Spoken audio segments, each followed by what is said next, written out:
On a décidé d'utiliser la gastronomie, la cuisine, les produits cuisinés pour faire la promotion de notre ville, qui est une ville touristique. Et dans les activités touristiques, l'activité culinaire tient une place absolument prépondérante. Nous avons réussi à associer de multiples intervenants. Vous observerez par exemple, on a un garagiste qui est en centre-ville. Eh bien, il a enlevé les voitures de son garage et il a installé un restaurant provisoire avec un chef divonnais. Il y a des magasins de vêtements qui ont installé des stands de bonbons et autres.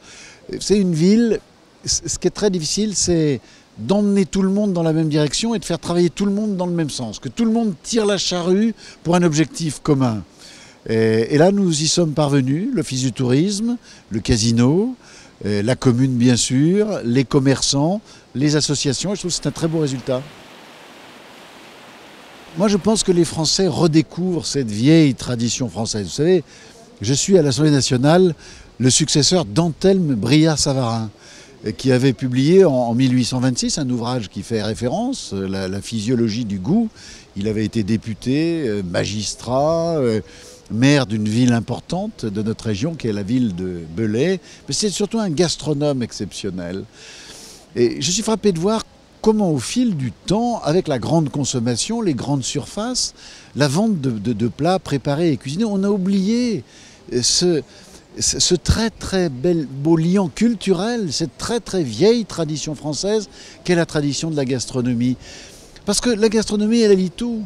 L'agriculture, la qualité de nos produits, le savoir-faire de ceux qui transforment ces produits, la présentation.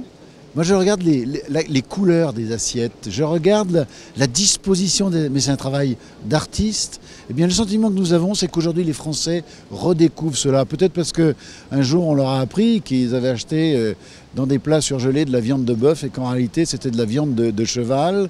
Peut-être parce qu'ils se disent aussi, notre histoire, notre culture, la nature même de ce beau pays de France, c'est ça. C'est un attachement aux bonnes choses. Et à travers ça, un attachement au bien vivre. Et c'est pour ça que moi je suis très très heureux d'accueillir ce concours de cuisine. Il s'adresse à tout le monde, aux familles, aux jeunes, aux moins jeunes, à ceux qui veulent transmettre des expériences. C'est quelque chose de très très beau. À la cantine, essayer d'apprendre à l'occasion du repas de midi ce que c'est que la gastronomie, distinguer les goûts.